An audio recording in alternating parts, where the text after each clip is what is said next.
இல்லை, நான் ஒரு கதை சொல்கிறேங்க. Romantic comedy, family entertainment, fantasy கதை. கேட்டு பத்தி நான் 2-3 போஸ்டர்ல வந்து கேட்டை வந்து நீங்க இம்பார்ட்டண்டா காமிச்ச மாதிரி எனக்கு தோணுச்சு. ஸோ அந்த கேட் அதை பத்தி ஹிண்ட்டுக்கு தான் கேட் வச்சிருக்கு. ஏன் வச்சிங்கன்னு அப்புறம் கேட்டு என்ன புரியல, என்ன சொன்னா? You are right. Nail I have, now you touch. Now, how you came to this shoot? That's what took is. a flight and then 8 comedy போட்டாதான் ஒரு காமெடி ஒர்க் அவுட் ஆகும் அந்த மாதிரியா? இந்த மாதிரி dry jokes works well. Okay, yes. இந்த மாதிரி ஒரு தகச்சி கிடைக்கவே கிடைக்காது. ஐட்டு தரைக்கிறீங்க, ஐட்டு இருக்கிறதா? ஐயோ, நம்ம மைண்ட் அங்க போகுது. இல்லைன்னா இங்க இருக்கிற யார் மாதிரியாவது நடிச்சு காட்டணும். இல்ல இதெல்லாம் இல்லாம தான் நான் ரொம்ப கியூரியஸ் ஆயிட்டேன்.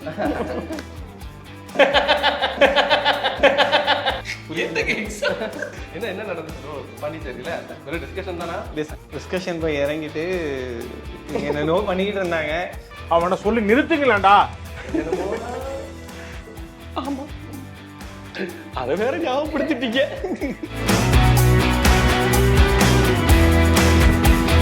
புதிய தலைமுறை ஸ்பாட்லைட் நேயர்களுக்கு வணக்கம். இன்னைக்கு நம்ம கூட வந்து ராமின் லீலா அப்படின்ற ஒரு ஸ்பெஷல் டீம் நம்ம கூட இருக்காங்க. Welcome all. First captain of the ship அவர்கிட்ட இருந்து ஆரம்பிச்சிடலாம்னு நினைக்கிறேன். ராமின் லீலா எங்க இருந்து ஸ்டார்ட் ஆச்சு? ஆக்சுவலாக இது வந்து ஒரு சின்ன ஐடியா ஒன்று எக்ஸைட் பண்ணுச்சு. ஸோ அதை வச்சு ஒரு ஷார்ட் ஃபிலிம் பண்ணலான்ட்டு பிளான் பண்ணி அதை ஒர்க் பண்ணிகிட்டே இருக்கும்போது தான் இது, ஆனால் அந்த ஐடியா எக்ஸைட் பண்ணதால் அதை அப்படியே ஒரு கதையாக எழுதி ஸோ இங்கே வந்து இது என்ன ஜானர் சார் ஆக்சுவலாக படம்? Romantic comedy, family entertainment, fantasy. எல்லாமே ரொமான்டிக் காமெடி, ஃபேமிலி, சைஃபை அதுவும் சேர்த்து romantic comedy, family entertainer, fantasy.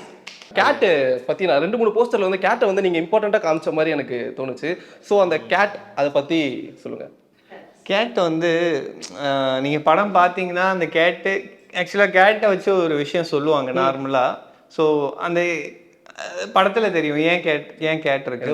Hint அந்த மாதிரி கூட எதுவுமே இல்லையா? ஹிண்ட்டுக்கு தான் கேட்டு வச்சிருக்கு. ஏன் வச்சிங்கன்னு அப்புறம் கேட்டு அதை வச்சு ஹிண்ட் என்னன்னு கண்டுபிடிச்சு நீங்க தான் டீகோட் பண்ணணும். ராம் லீலா அந்த என்னன்றது தான் படம். நீங்க எப்படி இந்த படத்துக்குள்ள ஆக்சுவலா வந்தீங்க? Came by flight and then car. அந்த அப்படி வந்து டிராவல் கேட்கல, இந்த மூவிக்குள்ள எப்படி ஆக்சுவலா ட்ரை டைம்ல இந்த மாதிரி dry jokes works well. Okay, yes. 8 comedy போட்டாதான் ஒரு காமெடி ஒர்க் அவுட் ஆகும் அந்த மாதிரியா? இல்ல அப்படி பண்ண மாட்டேன் நான். ரொம்ப ட்ரை டைம்ல இருக்கும்போது அதை விட ட்ரையா ஒரு ஜோக் போட்டு கொண்டுறது. Now, how you came to this shoot? That's what took is. a flight and then you are right. Please. சொல்லுங்க, எப்படி இந்த படத்துக்குள்ள வந்தீங்க? என்ன புரியல, என்ன சொன்னா? ஜோக் செத்துச்சு ப்ரோ, அது விடுங்க. Anyway, how you got this opportunity? The film, yeah. Had a very tough audition process. Our director sir is quite strict, I would say. He gave me a tough scene to act. Now he's not put it in the film. He loved me so much that he put me in the film, removed the scene. First டெபியூவா ஒரு படம் பண்ணும்போது நம்ம நிறைய compromise பண்ண வேண்டியது இருக்கும். அந்த மாதிரி நீங்க பண்ண காம்ப்ரமைஸ்லாம் என்ன இருக்கு? இல்லை, இந்த படத்தில் ஏதோ ஒரு கடவுள் புண்ணியத்தில் நான் எதுவும் காம்ப்ரமைஸ் பண்ணல. ஸோ என்னோடய ப்ரொடக்ஷன் வந்து நான் ஒரு 80% கேட்டேன்னா அவங்க எனக்கு ஒரு 75% வரைக்கும் கொடுத்துட்டாங்க. ஸோ ஒரு ஃபஸ்ட்டு படம் டேரக்டருக்கு அதுவே பெரிய விஷயம் இல்லையா? ஸோ அவங்க எனக்கு எல்லாமே பயங்கரமாக ஹெல்ப் பண்ணாங்க. ஸோ ஆர்டிஸ்டாக வந்துட்டு எல்லா ஆர்டிஸ்ட்டுமே என்னை எந்த ஒரு இதுலேயும் டேக்கெல்லாம் போனால் எதுவும் சொல்லாமல் அவங்களும் இது பண்ணாங்க. ரியோ வந்து எல்லாத்துக்கும் மேலே இந்த ஃபஸ்ட்டு படம் பண்ணுறவங்களுக்குலாம் ரியோ மாதிரி ஒருத்தங்க கிடச்சிட்டாங்கன்னு வச்சுக்கோங்களேன். அடுத்த படம் பண்ணும்போது அவ்வளோதான் நம்ம, ஏன்னா அவ்வளோதானா அது ஒரு மாதிரி கம்ஃபர்ட் ஆயிடுவோம். நம்ம அந்த ஹீரோனா அப்படி இருப்பாங்க, நம்ம அங்கே போகிறப்ப கொஞ்சம் இதெல்லாம் நடக்கும், அதெல்லாம் கிடையாது. இந்த நேரத்தில் அவரே பக்குன்னு. ஸோ அதுதான் அடுத்த படம் பண்ணுறப்ப நான் ரியோ மாதிரியே எதிர்பார்த்தேன்னு அவரே வச்சுக்கலாமே. அது பண்ணுவேங்க, நான் சொல்கிறது வேறு ஹீரோஸ் கூட பண்ணுறப்ப அந்த கம்ஃபர்ட் எதிர்பார்க்குறப்ப அது கிடைக்கலன்னு வச்சுக்கோங்களேன், கொஞ்சம் கஷ்டமாக இருக்கும். ஸோ ஃபர்ஸ்ட் படம் பண்ணுறவங்களுக்கு ரியோ வந்து ஒரு அல்வா மாதிரி, அப்படி போட்டால் சருன்னு இறங்கிரும் அந்த மாதிரி. இல்லை, போட்டால் சருன்னு இறங்கிரும் அல்வா. நீ சொல்கிறது எல்லாமே வேற மாதிரி தான் இருக்கு நீங்கள்லாம். Okay, thank you so much. நீங்கள் எப்படி இந்த படத்துக்குள்ள ஆக்சுவலாக வந்தீங்க? சார் உங்களை எப்படி ஆடிஷன் பண்ணாரு? உங்களுக்கு சீன் ஏதாவது தூக்கிட்டாரா? அது தெரியல, அவங்களே தூக்கிடலான்னு இருந்தோம். ஓ, அப்புறம் சரி போனா போதும். இல்ல இவ்வளோனாவே சொல்லியிருக்காங்க என்கிட்ட. ஏன்னா இல்லை நான் எப்படி பண்ணுவேன் எதுவுமே வந்துட்டு யாருக்குமே தெரியாது. ஸோ ஆப்வியஸாக வந்துட்டு அவங்க சைடு இருக்கிற பீப்புள்ஸையுமே கொண்டு வருவாங்கல்ல. ஸோ அது வந்துட்டு சொல்லிடுவாரு, எப்பயுமே இப்படி இது பண்ண மாட்டாரு. விஷயம் என்னன்னா அந்த தங்கச்சி கேரக்டருக்கு வந்து தாஃபியா தான் அப்படின்னு சொல்லி இவரு ரொம்ப ஸ்ட்ராங்கா இருந்தார் ஆடிஷன் முடிஞ்சதுல இருந்தே. நான் வேற ஆப்ஷன்ஸ் எக்ஸ்பெக்ட் பண்ணிட்டே இருந்தேன். பிகாஸ் அந்த கேரக்டர் வந்து அந்த கேரக்டருக்கு ஸ்கோப் நிறைய இருந்தது, நிறைய பெர்ஃபார்மன்ஸ் ஸ்கோப் இருந்தது. சில சீன்ஸ்லாம் டயலாக் வந்து ரொம்ப கிவன் பேக் இருந்துகிட்டே இருந்தது, ரொம்ப டைமிங் ஒன்று இருந்துகிட்டே இருந்தது. ஸோ அதனால நான் வேற யாராவது அப்படின்னு போயிட்டே இருந்தோம். ஸோ ஷூட்டிங் போகிறதுக்கு ஒரு வாரத்துக்கு முன்னாடி வரையுமே நம்ம வேற ஆப்ஷன் பார்த்துட்டே இருப்போம்ல. ஸோ அது வந்து இந்த தங்கச்சி கேரக்டரில் நடந்துகிட்டே இருந்தது. அப்புறம் கடைசியில் எல்லா ஆடிஷன் வீடியோ எல்லாத்தையுமே எடுத்து பார்த்துட்டு இல்லை எப்படி பார்த்தாலும் இந்த மாதிரி ஒரு தங்கச்சி கிடைக்கவே கிடைக்காது, ஸோ தாஃபியா தான் அப்படின்னு சொல்லிட்டு ஃபிக்ஸ் ஆனோம். நைஸ். உங்க நண்பர் மாகாப்பா ஆனந்த் அவரும் நடிச்சிருக்காரு. அவரை பத்தி சில வார்த்தைகள் சொல்லுங்க. படத்துல அவருடைய கேரக்டர் வந்து இப்ப நான் ட்ரெய்லர்ல பார்க்கும்போதும் எனக்கு பெருசா ரிவீல் பண்ணல. நீங்க பாட்டுலயும் ஒரே ஒரு இடத்துலதான் வந்திருந்தாருன்னு நினைக்கிறேன், அந்த செப்பு சாலை பாட்டுல. ஆமா. சோ ஏன் அவ்வளவு சஸ்பென்ஸ் மாகாப்பா ஆனந்த் இருக்கு? இல்ல அந்த கேரக்டர் மேல சஸ்பென்ஸ் என்ன இருக்கு அப்படின்றது நீங்க படம் பாத்தீங்கன்னா தெரியும். அதை என்னால இப்ப சொல்ல முடியாது. பட் தென் மாகாப்பான கூட நடிச்ச எக்ஸ்பீரியன்ஸ் வந்து இட் இஸ் வண்டர்ஃபுல். எனக்கு வந்து முடிச்சதுக்கு அப்புறமேட்டு அவர் ஏன் இத்தனை நாளா நடிக்காம இருக்கிறாருன்ற மாதிரி இருந்தது. ஸோ அவருக்கு கரெக்டான படம், கரெக்டான டீம் கூட அசோசியேட் ஆகி அவர் இன்னும் நிறைய பண்ணணும்னு எனக்கு ஆசை. ஸோ ரொம்ப சூப்பரா வந்திருந்தது அவர் கேரக்டர். ரொம்ப சூப்பராகவும் அவர் பெர்ஃபார்ம் பண்ணியிருந்தாரு. ஐட்டு நினைக்கிறீங்க? ஐட்டத்தில் இருக்கிறதா? ஃபோன் பண்ணணும். இல்ல அது இருக்காது. இல்ல சொல்லுங்க. ஃபோன் பண்ணணும். வேற ஃபோன் பண்ணணும், இல்லைன்னா பாட்டு ஏதாவது பாடணும், இல்ல இல்லைன்னா இங்க இருக்கிற யார் மாதிரியாவது நடிச்சு காட்டணும். இல்ல இதெல்லாம் இல்லாம இப்பதான் நான் ரொம்ப கியூரியஸ் ஆயிட்டேன். சரி, ஓகே, ஃபர்ஸ்ட் ஆஃப் உங்கள்ல இருந்து ஸ்டார்ட் பண்ணுங்க. சரிடா பெண்ண. அதுதான் இப்போ உங்க லைஃப்ல வந்து ஏதாவது நடந்திருக்கும்ல, யாராவது வந்து உங்களை பேசியிருப்பாங்க, பண்ணியிருப்பாங்க. அது வந்து இப்போ என்னடா அந்த மாதிரி ஒரு ரியாக்ஷன் ஒன்று இருக்கும்ல, அந்த மொமெண்ட் என்ன அப்படின்றத சொல்லுங்க. எனக்கு ஒரு கமெண்ட் பார்த்தா இப்படி தோணும். என்ன கமெண்ட்? இவெல்லாம் எப்படி ஹீரோனா, உனக்கெல்லாம் யாரு ப்ரொடியூஸ் பண்றா அப்படின்னு ஒரு அந்த கமெண்ட் வந்து எனக்கு கான்ஸ்டன்டா இருந்துட்டே இருக்கு. இவனுக்குலாம் யாரு ஆப்பர்ச்சுனிட்டி கொடுக்குறா, இவனுக்குலாம் யாரு ப்ரொடியூஸ் பண்றா அப்படின்னு ஒரு கமெண்ட் கான்ஸ்டன்டா இருக்கும். அதை பார்க்கும்போது சரிடா பெண்ண அப்படின்னு தோணும். ஸோ அதனால நீங்க வந்து எனக்கு வருத்தப்பட்டிருக்கீங்களா? இல்லை இல்ல, பட் ஆனால் அவங்க போறது போயிட்டே தான் இருக்கிறோம். அது வந்துட்டு தான் இருக்கும். அதுக்கு நம்ம என்ன பண்ண முடியும்? அதான் சரிடா பெண்ண போய் வேலையை பார்க்க வேண்டியதானே.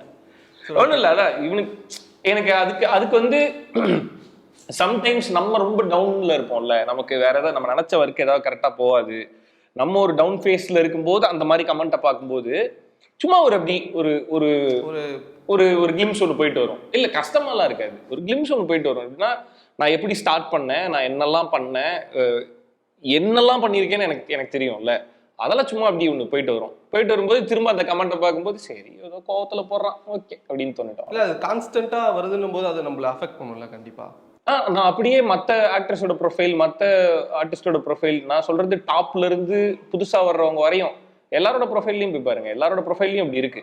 But when it comes to me எனக்கு அது ரொம்ப கஷ்டமா இருக்கும். அதாவது கஷ்டமா இருக்கும் இந்த சென்ஸ், அது ரொம்ப ஹார்ட்ல எடுத்துக்கிட்டு என்ன போய் இப்படி சொல்லிட்டாங்களே அப்படிலாம் இல்லை. அது பார்க்கும்போது ஒரு நிமிஷம் சரி இப்போ என்ன அப்படின்னு தோணும்.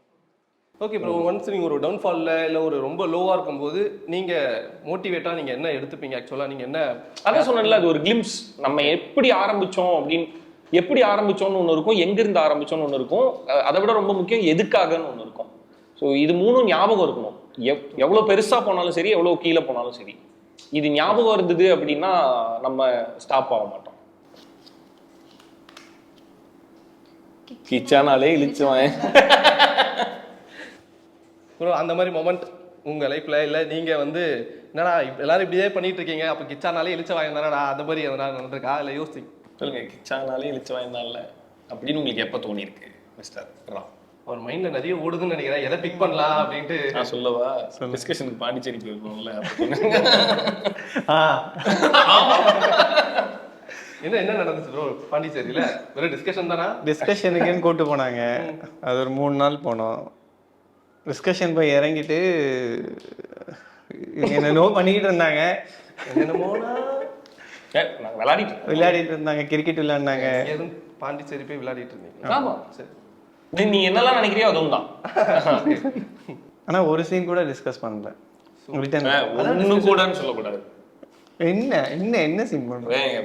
மொத்தம் 3 நாள்ல ஒரு 3-4 மணி நேரம் டிஸ்கஸ் பண்ணிருக்கேன். நீங்களும் பண்ணல, நான் பண்ணல. நான் யாருமே கூட பேச வரலன்னு 4 பேர் உட்கார வச்சு நான் ஒரு கதை சொல்றேன் அப்படின்னு சொல்லி பேசிட்டு இருந்தேன்.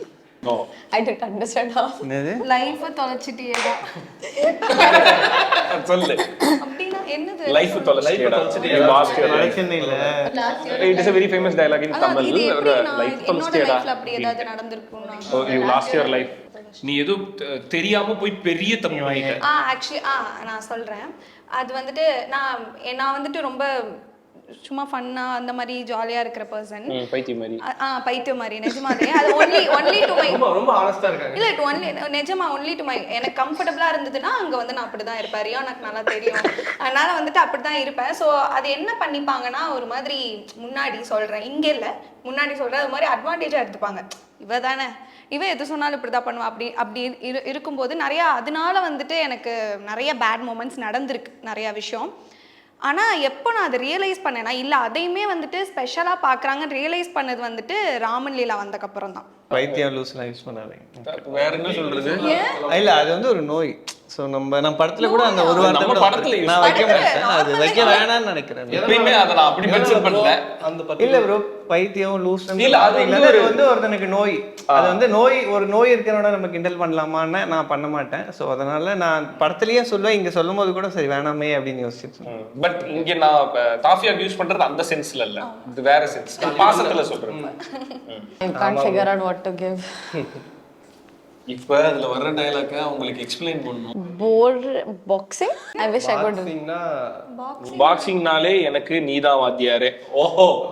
There is a movie called சார்பெட்டா பரம்பரை. ஓகே, the hero character தெரிஞ்ச அதை கிராஷ் பண்ணிடலாம்னு நினைக்கிறேன். அடுத்தது போயிடலாமா? இல்ல சொல்லிட்டோம்னா ஏதாவது பயங்கரமா வர்றதுக்கு வாய்ப்பு இருக்கு. சரி, okay. Okay, the main lead character who admires a boxing coach. His name is Rangan Vadyar. Okay, he teaches a lot. I mean, he teaches boxing to that area people. Okay, So who's taught me a lot in my life. yeah, but but the hero character who's not his student, he admires him. Oh, who do I admire? Yeah, he admires him, but at point he was like எனக்கு பாக்ஸிங்னாலே நீ தான் வாத்தியாரே அப்படின்னு சொல்லுவான். Because for me, if it is boxing, it's you only. So he says like that. That is the dialogue it is. So if you are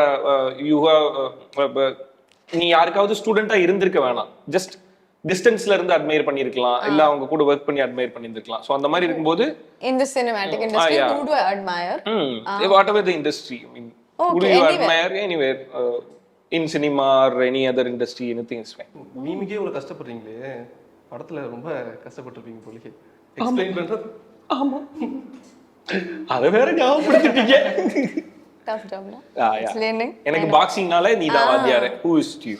version of Ekalaivan, Dronar ஏகலைவன்னா இந்த script. But அதெல்லாம் தெரியுமா? அவளுக்கு தெரியும்னு நினைக்கிறேன். அப்புறம் தெரியும் அவளுக்கு. who do I admire the most? Can it like be from my family also? anything is fine. I think my father. He's definitely like a very big mentor character for me in life in general. I have so much to learn from him, and he's been very supportive of my career choice also. He knows nothing about acting or about the entertainment industry at present, but he's learning for me, and he researches things. He learns a lot. So I think he's definitely been someone I admire a lot. Okay, daddy என்ன பண்றாங்க? What's he's doing? He's a businessman. Okay. Yeah. So nothing, I mean, not anything connected to the entertainment industry like that. So, but still to put in that effort that he has been at the forefront to push me to say, you know what, do this, go ahead, we are always there to support. I think you always need someone in a field like the entertainment industry to support you. வருத்தப்படாத வாலிபர் சங்கம் 2 SK ப்ரோவுடைய முக்கியமான ஒரு படம். இப்போ அந்த legacy நீங்க உங்ககிட்ட வரப்போகுது. ஸோ நீங்க வருத்தப்படாத வாலிபர் சங்கம் 2 நீங்க எப்படி மீம்ல பாத்தீங்களோ அந்த மாதிரி தான் நானும் மீம்ல பார்த்தேன். அப்படி ஒன்றும் இல்ல. இல்லையா? அப்படி இல்ல. ஓகே. பொன்ராம் சாரும் நானும் படம் பண்ணலான்றத பேசியிருந்தோம். 2 பேருக்கும் ஒரு டிஸ்கஷன் போயிட்டு இருந்தது. பட் எனக்கு சில கமிட்மெண்ட்ஸ் எல்லாம் இருக்கு, இதெல்லாம் முடிச்சுட்டு வரணும். பொன்ராம் சாருக்குமே அடுத்து வேற ஒரு லைனப் இருக்கு. ஸோ அதெல்லாம் முடிச்சுட்டு வராரு.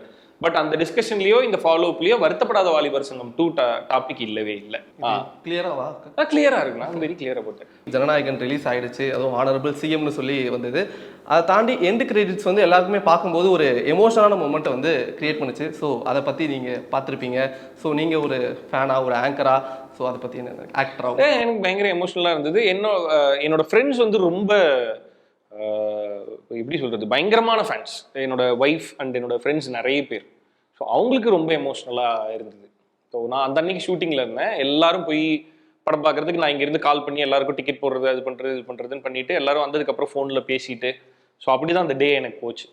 அதுக்கப்புறம் நான் பார்க்கும்போது எனக்குமே I felt like missing him on screen. So nice. Okay, thank you sir. Thank you so much. Thank you.